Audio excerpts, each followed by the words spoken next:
सुस्वागत. आपल्या सगळ्यांच्या जोरदार टाळ्यांच्या स्वागतात मी आदरणीय रेल्वे मंत्री श्री सुरेश प्रभू सरांचं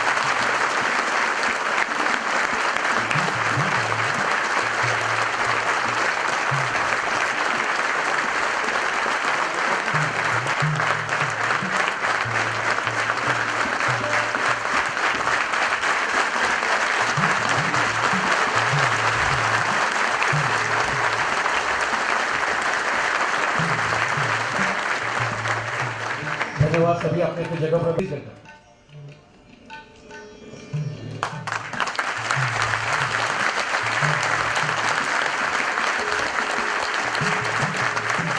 thank you John sir. Thank you sir. मी आजच्या या संघटनेचे आमचे राष्ट्रीय कार्यकारी अध्यक्ष श्री धनंजय चंद्राकरला विनंती करतो की सर 29,000 स्टेशन मास्टरांचं love of token of love मी त्यांना विनंती करतो की मूर्ती आणि सरांना एक आपलं भेट द्यावी. श्री गणेशा करूया.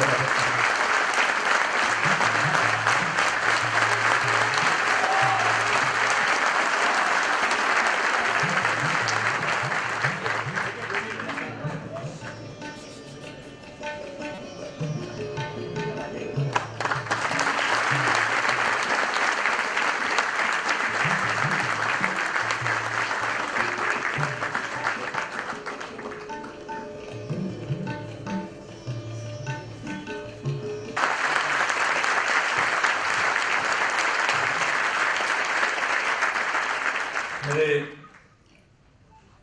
रेल परिवार से जुड़े हुए सभी भाई और बहनों, आज एक खुशी की बात है कि इतने बड़ी मात्रा में रेल के चलाने में जिन लोगों का बहुत बड़ा योगदान रहता है, ऐसे सभी स्टेशन मास्टरों का एक महासम्मेलन यहाँ पर हो रहा है. मैं इस बात के ऊपर हमेशा बल देते आया हूं कि रेल चलाने के लिए मशीनरी चाहिए, टेक्नोलॉजी चाहिए, पैसे भी चाहिए, बहुत कुछ चीज चाहिए. लेकिन इस सभी चीजों से भी ज्यादा यदि कोई एक सबसे अहम बात जो होती है जिसके कारण रेल अच्छी तरह से चल सकती है, वो है रेल में काम करने वाले सभी कर्मचारी भाई और बहन. इसलिए उनके योगदान के बिना रेल ठीक नहीं चल सकती और इसलिए रेल में काम करने वाला हर आदमी अपनी भूमिका सही मायने में निभाता है, तो मुझे लगता है रेल और अच्छी भी चल सकती है. सभी लोग अपने अपने मात्रा में बहुत ही अहम है, लेकिन एक ऐसे कुछ लोग हैं ज्यादा अपनी भूमिका निभाते हैं, जिसमें एक जो है हमारे ट्रैकमैन, वो भी बहुत इंपॉर्टेंट. वो ट्रैकमैन नहीं होंगे तो रेल को ठीक तरह से नहीं चलती. इसी परसों ही महीने और कुछ लोगों की सुविधा देने के लिए लोको पायलट, वो भी नहीं होंगे तो रेल नहीं ठीक तरह से चल सकती. उसी मात्रा में मैंने हमेशा इस बात के ऊपर विश्वास रखा है कि सबसे अहम भूमिका स्टेशन मास्टर की है. और जो आज हमारा स्टेशन रेल के पास है, वहाँ के स्टेशन मास्टर मैं मानता हूँ सही मायने में आम आदमी से जुड़ने की सेवा प्रदान करने के लिए. यदि कोई जानता होगा कि रेलवे कौन है तो रेल मंत्री कौन है शायद कोई जानता नहीं होगा, लेकिन स्टेशन मास्टर को सब लोग जानते हैं. और इसलिए स्टेशन मास्टर एक बहुत ही हमारे पूरी चेन में एक बहुत बड़ा अहम उनका योगदान रहा है. और इसलिए बहुत खुशी की बात है कि आज आपने इन सब लोगों को इकट्ठा करके मुझे भी मिलने का मौका दिया. वैसे मैं तो और भी ज़्यादा समय बिताना चाहता था, लेकिन जाना और उधर उन्होंने रोक के रखा. इसी बात घटना कैसी घटती है हमारे हाथ में नहीं होती है. लेकिन हमारे देश के प्रधानमंत्री नरेंद्र मोदी जी 2 साल पहले प्रधानमंत्री बने. उस समय से लेकर आज तक यदि कोई एक प्राथमिकता उन्होंने अपने सामने रखी होगी तो होगी रेल की व्यवस्था में सुधार लाना. बहुत सारे समय से रेल चल रही है।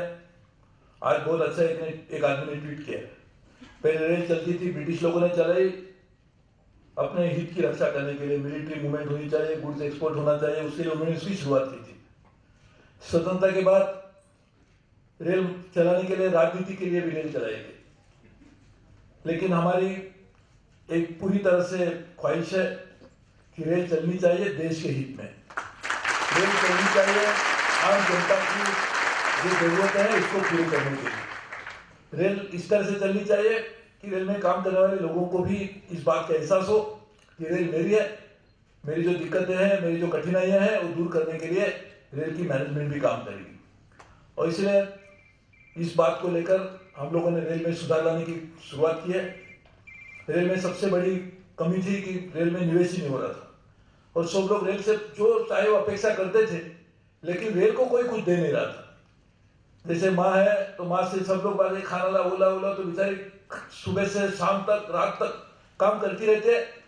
लोगों ने सब उनसे मांगने की कोशिश की, लेकिन किसी ने सोचा ही नहीं कि मेरी माँ की तबीयत भी कभी खराब हो सकती है, वो भी कभी बीमार हो सकती है। और माँ भी ऐसी थी, उससे भी शिकायत किया नहीं, क्योंकि वो सोची थी मेरा काम है लोगों को देना है। तो यही काम रेल करती रही, और रेल को जिस तरह से जो भी चाहिए सब लोगों ने लेते रहे, लेकिन रेल को ठीक करने के लिए काम नहीं हुआ। इसलिए हमने 2 साल से रेल के हित में काम करने की शुरुआत की। मैंने जब मेरा पहला बजट प्रेजेंट किया तो रेल में काम करने वाले बहुत रेल बोर्ड के अधिकारी भी और बाहर के लोगों ने भी कहा कि ये पहला रेल बजट है, ये पढ़कर ये पता नहीं चलता कि रेल बजट पेश करने वाले मंत्री कौन से राज्य से आते हैं। इसके बजट जो है पता नहीं चलता, पता चलता था बिहार के लिए बजट है, ये बंगाल के लिए बजट है, किसी राज्य के लिए बजट बनाया जाता था। क्योंकि हमने जो बजट बनाया वो राजनीति को देखकर नहीं बनाया। हमने पहले सोचा कि रेल की क्या जरूरत है वो पूरी करनी चाहिए। साथ ही में एक रेल बोर्ड के चेयरमैन ने मुझे बताया कि ये पहला बजट ऐसा है कि वो रेल के लिए बनाया गया है, अरे किसी प्रांत के लिए नहीं, अलग बात है, लेकिन रेल के लिए बनाया हुआ पहला बजट है। और ये सोचकर हमने 2 साल से काम करे। मैं तो 1.5 साल हुआ मुझे मंत्री बनकर, और मेरा पूरा विश्वास है कि यदि हम सब लोग मिलकर काम करेंगे तो अगले 5 साल में, मेरा ख्याल है 10 साल में, क्योंकि जो हमारे इन्वेस्टमेंट का फर्स्ट साइकिल 5 साल पूरा होगा, उसके बाद में दूसरा साइकिल आएगा, उसमें तो और ज्यादा निवेश होगा, रेल में सुधार लाने की प्रक्रिया को और ज्यादा जोर मिलेगा, और उसके बाद में रेल सही मायने में हमें सबको जैसी रेल की अपेक्षा उसी अपेक्षा पूरी करने की क्षमता देने वाली रेल बनेगी। और हमने देखा है, अभी आप मुंबई में बैठे हैं, आपको इस बात का एहसास होगा, देश की नहीं तो विश्व की एक बहुत बड़ी इंडस्ट्री इस मुंबई में थी। इसमें लाखों लोग काम करते थे, बहुत सारे लोगों के रोजगार ही नहीं तो उनकी जिंदगी भी इसी उद्योग से चलती थी। और उद्योग था टेक्सटाइल इंडस्ट्री। टेक्सटाइल इंडस्ट्री की वजह से मुंबई में प्रॉस्पेरिटी थी। मुंबई में रहने वाले लोग, जिसको गिरनी कामगार कहते हैं, मिल में काम करने वाले लोग मजदूर थे, लेकिन उनकी जिंदगी एक अपने आप में एक लेवल की जिंदगी थी। किसी ने उनके मेमोरी लिखे थे, जैसे अभी बुक का विमोचन हुआ, उसमें एक ने लिखा था कि वो जमाना याद है कि जिसमें हम लोग बाहर जाते थे मिल्क वर्कर और एक दूध पीते थे, तो दूध का धंधा चलता था। हम आते थे खाने के लिए, हमें लगता है काम करने वाले लोग भी अपने आप में खुश थे। हुआ क्या, ये मिल इंडस्ट्री के ऊपर हम लोगों ने सोचा कि ऐसे चलने वाले हैं, इतने लोग, लाखों लोग काम कर रहे हैं, इतने बड़ी मात्रा में चले, कुछ क्या होगा, ध्यान नहीं दिया। मिल की क्या स्थिति हुई, आज जो मिल में काम करने वाले मजदूर थे, इनमें से बहुत सारे लोगों ने खुदकुशी भी कर दी। ऐसे उनके परिवार पूरी मात्रा में बर्बाद हो गए, क्योंकि जहां से ये सब पूरी इंडस्ट्री चलती थी उसके ऊपर हमने ध्यान नहीं दिया। इसलिए सबसे पहले हमारे लिए अहम बात कोई होगी तो जिस इंडस्ट्री से हम लोग जुड़े हुए हैं उसको ठीक तरह से चलने देना चाहिए। और रेल को ठीक करने के लिए, रेल जब चलती है पटरी के ऊपर तो उस पर डीजल होना चाहिए, इलेक्ट्रिसिटी होनी चाहिए। अभी मैं सर्कुलर देख रहा था, आपने मैगजीन दिया, उसमें लिखा आधा घंटे से ज्यादा रेल रुकेगी तो उसको रोक देना चाहिए। मैंने बोला था उनको, क्योंकि मैंने कहा कि जो कन्वेंशन से ज्यादा पैसा मिलता है, लेकिन ये रेल चलती है ईंधन के ऊपर, लेकिन रेल का जो पूरा ढांचा है चलने वाली जो पूरी व्यवस्था है वो चलने के लिए रेल में निवेश होना चाहिए। और अभी निवेश करने के लिए सब लोग कहते थे मंत्री, मैं तो बहुत कुछ करना चाहता था लेकिन वित्त मंत्री ने कुछ भी नहीं दिया। ये बहुत सिंपल बात है। जैसे हम कहेंगे क्या है, मैं तो सचिन तेंदुलकर बनने वाला था लेकिन क्या हुआ ना, वो मेरे को बैट ही नहीं मिला तो उसकी वजह से वो नहीं खेल पाया। लेकिन ऐसे शिकायत करके समस्या तो हल नहीं होती। तो मैंने उस समस्या को छोड़कर किसी को ब्लेम न करते हुए रेल को ठीक करने का काम शुरू किया। पिछले साल में जो निवेश हुआ है किसी भी साल के तुलना में डबल है। आप लोग भी देखते होंगे, मेरे पास जो सांसद आते पहले तो वो शिकायत करके आते, आज भी आते, लेकिन अभी बोलते हैं कि हमारे कुछ न कुछ चुनाव क्षेत्र में काम की शुरुआत हुई है। आपने भी देखा होगा हर स्टेशन के ऊपर आजू बाजू के कहीं ना कुछ ना कुछ काम की शुरुआत हुई। और आप देखेंगे ये साल में डबल होगा, अगले साल में उसका डबल है। जब भी हमने शुरुआत की उस समय से लेंगे तो 10 टाइम्स हायर काम अगले साल में शुरू होगा। और आप देखेंगे इसी तरह से हम काम करते रहेंगे तो रेल की व्यवस्था भी ठीक होगी, व्यवस्था ठीक होगी तो हम लोग भी ठीक रहेंगे। अभी हमने तय किया है कि मेरे बजट स्पीच में भी आपका जिक्र मैंने किया था कि हम लोग स्टेशन मास्टर को रीडेजिग्नेट करेंगे। उनके यूनिफॉर्म को भी मैंने तो अच्छा यूनिफॉर्म लेने के लिए रितु बेरी को बुलाया है। आप सबको मिलेगी नहीं, यूनिफॉर्म डिजाइन करेगी तो वो जो डिजाइन करेगी वो डिजाइन से एक लोगों को एहसास होगा स्टेशन मास्टर ने कोई चीज होती। उनको पावर भी देना चाहता हूँ। पहले मैंने जनरल मैनेजर के पावर थे, कुछ नहीं थी, जनरल मैनेजर डीआरएम को भी। और मैं बहुत कोशिश में लगा हूँ कि डीआरएम से भी पावर स्टेशन मास्टर के पास करेंगे।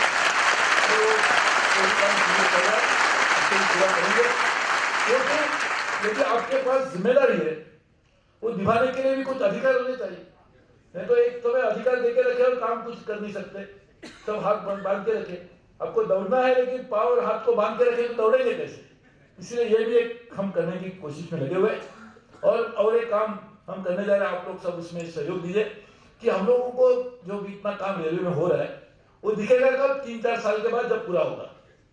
तब तक पता नहीं चलता है लोगों को, क्योंकि ट्रैफिक जाम होता है तो रोड पे पता चलता है कि ट्रैफिक जाम है क्योंकि कार दिखती है के पीछे। लेकिन रेल का काम ऐसा नहीं होता है।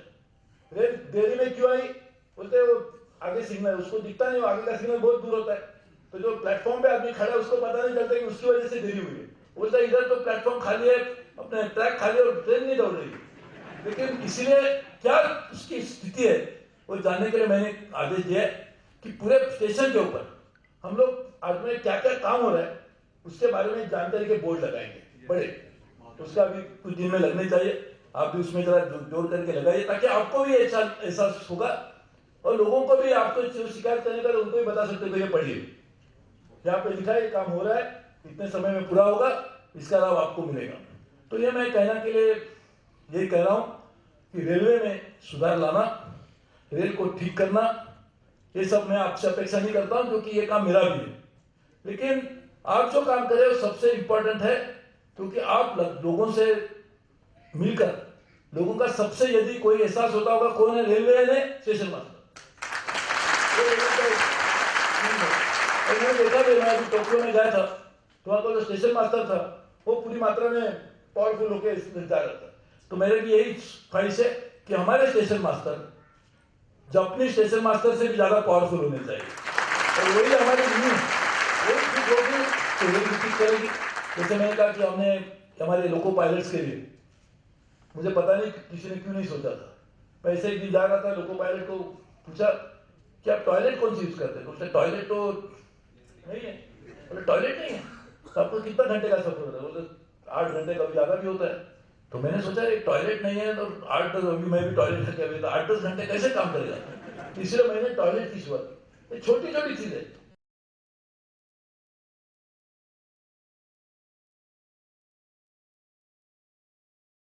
मैं आपके यहाँ जाना खुशी का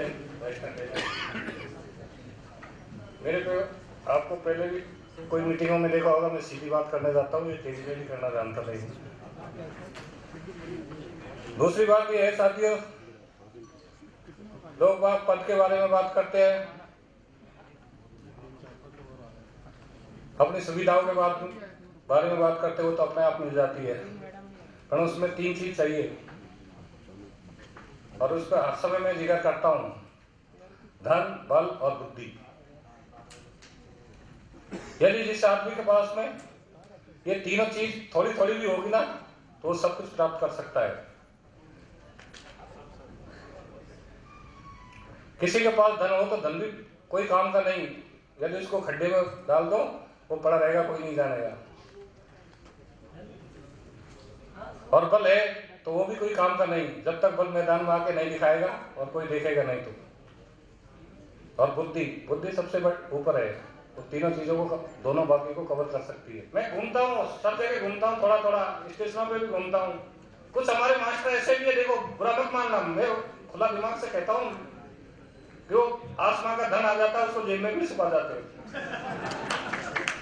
वो रोटी सेक ला रहे हैं तो छोटा सा संगठन है, इसमें क्यों सेको बड़ा बन जाए तो खूब घोटाला करना बाद में, अभी तो छोटा सा है, इसलिए उसको हमारा सेंटर बॉडी तक या जोन का जोन तक पहुंचा दो। मैं कल नहीं आया सीसी में, ये आसमा की वजह से ही नहीं आया मेरे, क्योंकि मैंने आसमा के लिए ऑफिस खरीदा था और मैंने ऑफिस खरीद चुका, कल उसका रजिस्ट्रेशन करवाना था।